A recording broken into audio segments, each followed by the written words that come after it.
Halo teman-teman pecinta film gratisan.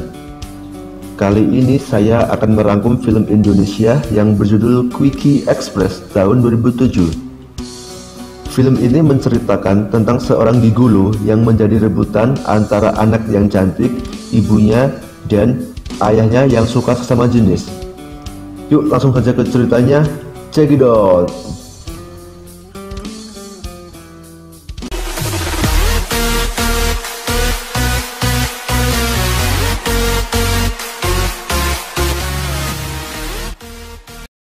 Awal cerita film ditampilkan Jojo yang diperankan Tora Sudiro sedang menjadi cleaning service di sebuah supermarket. Saat Jojo mengepel, ternyata cairan pembersihnya tumpah ke ember terlalu banyak, sehingga membuat lantai menjadi licin.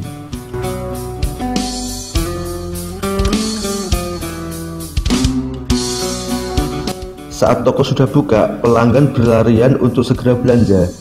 Namun karena lantainya licin, pelanggan pada terjatuh dan membuat isi toko jadi berantakan.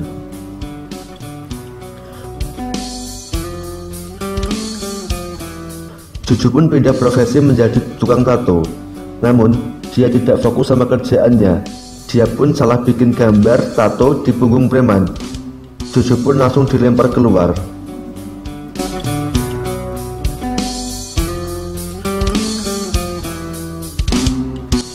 Adegan berpindah pada seorang pemburu yang bernama Om Mundakir.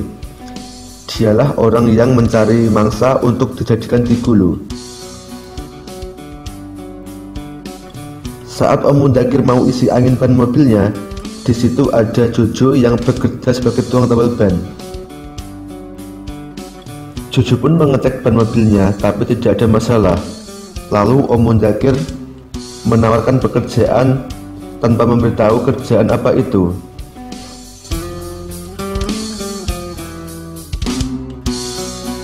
Jojo pun ikut Om Mundakir ke markas Quickie Express.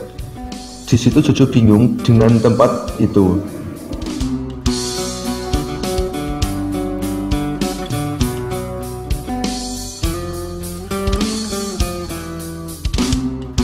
Setelah dikasih tahu akan jadi gigolo, Jojo pun awalnya menolak. Tapi setelah dites pakai mesin pertanyaan, Jojo pun menyetujuinya dan langsung mengikuti pelatihan.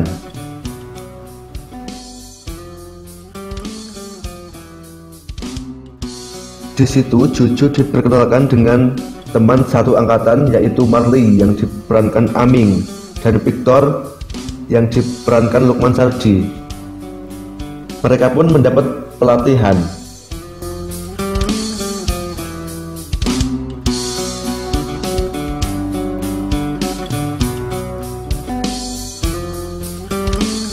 Victor adalah yang paling pintar dan berpengalaman masalah seks. Akhirnya mereka pun lulus pelatihan dengan baik dan siap menjadi mesin pengecrot.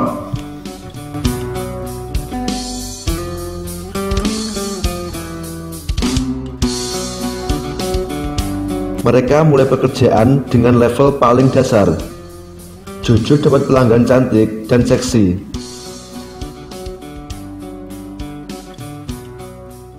Tapi setelah ke toilet, Jojo mengetahui kalau pelanggannya itu ternyata transgender. Jojo pun langsung lari dan tidak mau menghubungi lagi.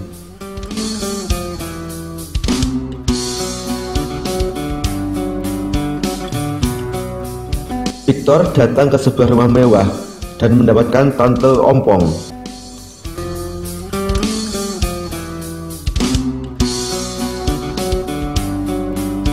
Dan si Marley paling beruntung mendapatkan tante guru yang punya kelainan suka dengan anak sekolah.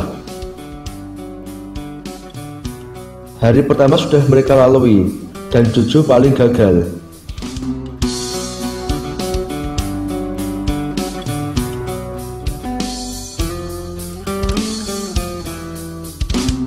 Dalam hal ini, tugas demi tugas telah mereka lewati dengan baik dan semua pelanggan terpuaskan.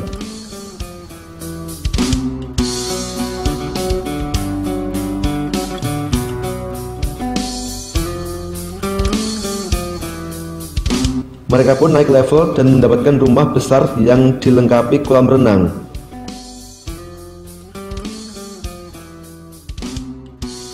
Suatu hari Marley datang membawa ikan lohan yang dipamerkan kepada temannya, yaitu Jojo dan Victor. Ikan itu dibeli dengan harga satunya 100.000 dan Marley membeli 40 ikan itu.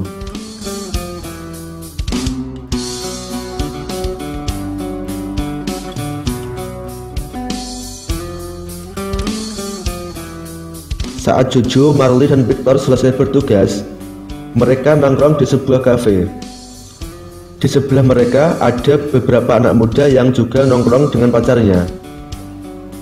Saat ketiga orang ini lewat, mereka dihina sama anak muda itu.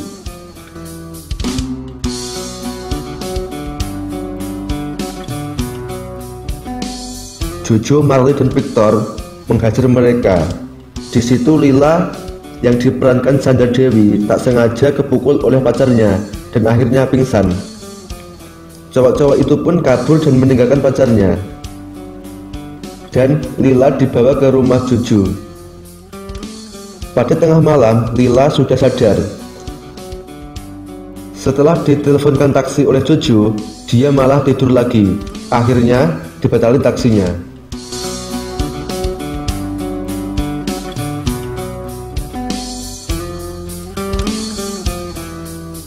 Keesokan harinya, Lila sudah pergi dan meninggalkan sarapan sama sepucuk surat di kertas. Setelah sarapan selesai, Marley membahas tentang ikan lohan yang dibelinya. Ternyata ia kena tipu. Ikan itu pun ditaruh di kamar mandinya dan menemaninya saat mandi. Jojo dan Victor mengetahui kalau itu ikan piranha dan langsung menelpon Marley yang sedang mandi. Marley tidak percaya dan akhirnya ikan itu menggigit sosisnya Marley. Marley pun dibawa ke rumah sakit dengan ikan tetap menempel di sosisnya. Setelah sampai di ruang operasi, ikan itu pun disuntik bius tapi tetap tidak mati. Akhirnya ikan itu pun dibakar sampai kering dan Marley pun sekalian disunat.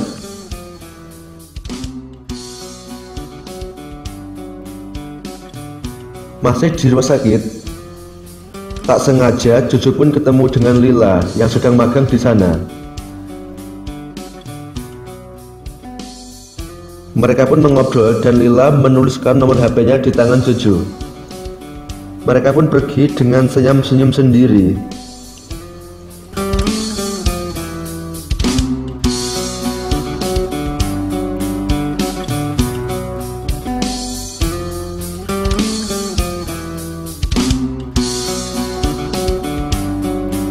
Singkat cerita, Om Mudzakkir menemui ketiga gigolo itu dan memberitahu kalau mereka sudah naik level menjadi level eksekutif. Mereka pun tidak perlu memakai seragam lagi.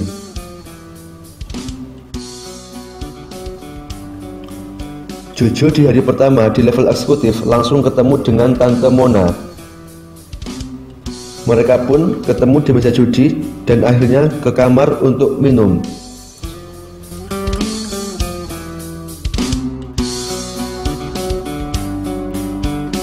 Jojo pun disuruh Tante Mona main piano, tapi Tante Mona malah langsung, sudahlah, gak perlu diceritain, skip bro, skip.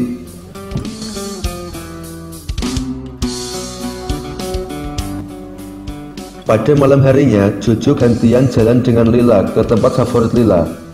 Di sana mereka ketemu dengan mantan pacar Lila yang dihajar Jojo di kafe waktu itu. Mantan pacar Lila menantang Jojo untuk dance.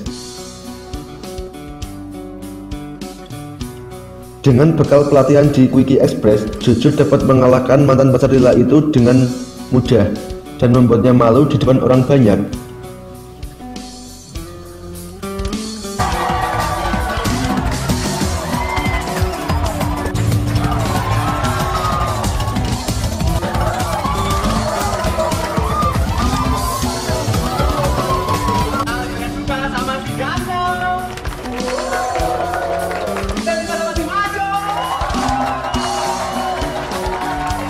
Jojo dan Lila pun hubungannya semakin dekat dan akhirnya mereka pun pacaran.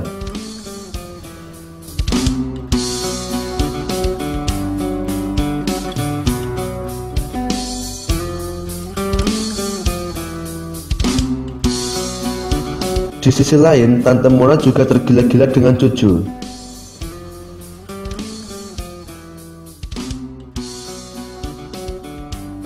Saat Jojo dan Tante Mona sedang berada di atas kapal, Lila telepon Jojo dan menyuruh besok malam datang ke rumahnya di acara ulang tahun Lila. Jojo pun menyetujui itu. Pada saat Jojo mau ke rumah Lila, Marley dan Victor nonton TV acara kriminal. Di acara TV itu, mereka nonton Jan Peter Gunawan yang sedang berurusan dengan polisi. Di sana juga ada Lila yang menemani ayahnya, yaitu Jan Peter Gunawan, seorang pengusaha dan mafia kelas kakap. Marley dan Victor mencoba mengingatkan Jojo untuk menjauhi Lila, namun Jojo tetap mengabaikannya. Jojo pun berangkat dan sampai rumah Lila. Di sana, dia disambut Lila dan adik-adiknya yang sangat nakal. Jojo langsung dikenalkan dengan ayahnya dan tangan kanannya si keribu yang bernama Mateo. Saat Lila memanggil mamanya, betapa kagetnya Jojo kalau Lila adalah anak dari Tante Mona. Di sana Jojo salah tingkah dan kebingungan dengan keadaan di sana. Jojo pun pulang sambil menangis.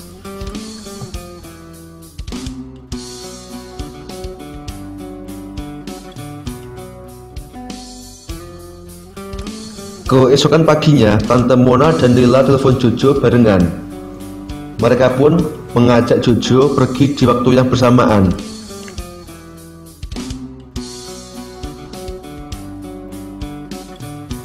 Jojo akhirnya menemui Tante Mona karena dia mengancam akan membongkar rahasia ini.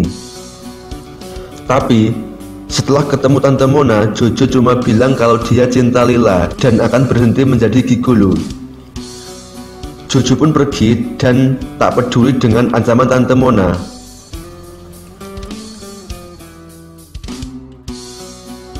Setelah Jojo sampai rumah, betapa kagetnya dia lagi kalau Jan Peter, ayah Lila, sudah sampai di rumahnya dan berada di kursi dalam rumah.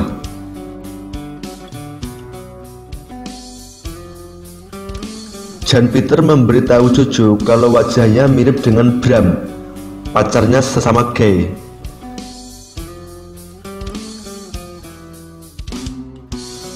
Dia juga bilang ke Jojo akan memberikan semua apa yang dia minta, asal mau menjadi pengganti Bram, pacarnya sesama jenis. Jojo pun semakin bingung dengan keadaan ini.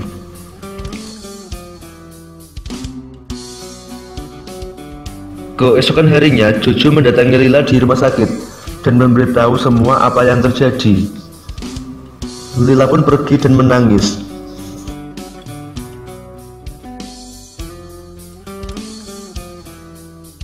Di sisi lain, Mateo dan Jan Peter berhenti di pinggir jalan.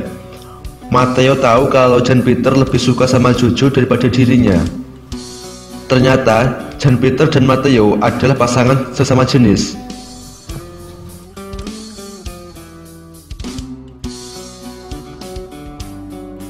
Mateo yang tidak terima dengan hal ini langsung mendatangi Quickie Express dengan pasukannya dan mencari Jojo. Mereka pun dihadang oleh pegawai Quickie Express dan terjadilah baku hantam di sana.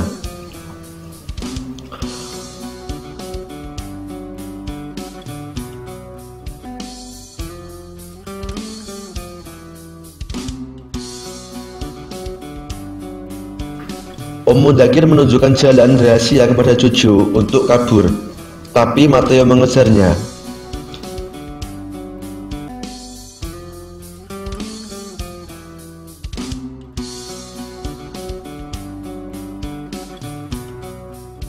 Di situ Marley dan Victor juga ikut mengejar untuk membantu Jojo.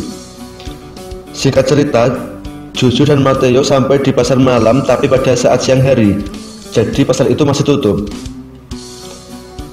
Jojo pun naik ke wahana biang lala dan disusul Mateo.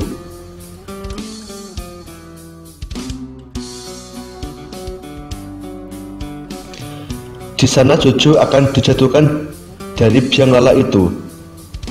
Saat dijatuhkan, Marley dan Victor datang membawa trampolin untuk menangkap Jojo. Marley yang tak sengaja memencet tombol biang lala, membuat biang lala menyala dan berputar. Mateo pun terjatuh dan akhirnya mati. Akhir cerita, Tante Mona, Jan Peter, dan Lila merasa patah hati dan bersedih. Markas Quickie Express pun hancur dan bubar. Victor sudah menjadi penyiar film, Marley menjadi penyanyi reggae, dan Jojo menjadi seorang pemburu. Sekian filmnya bro. Jangan lupa subscribe ya. Sampai ketemu lagi di episode berikutnya. Bye.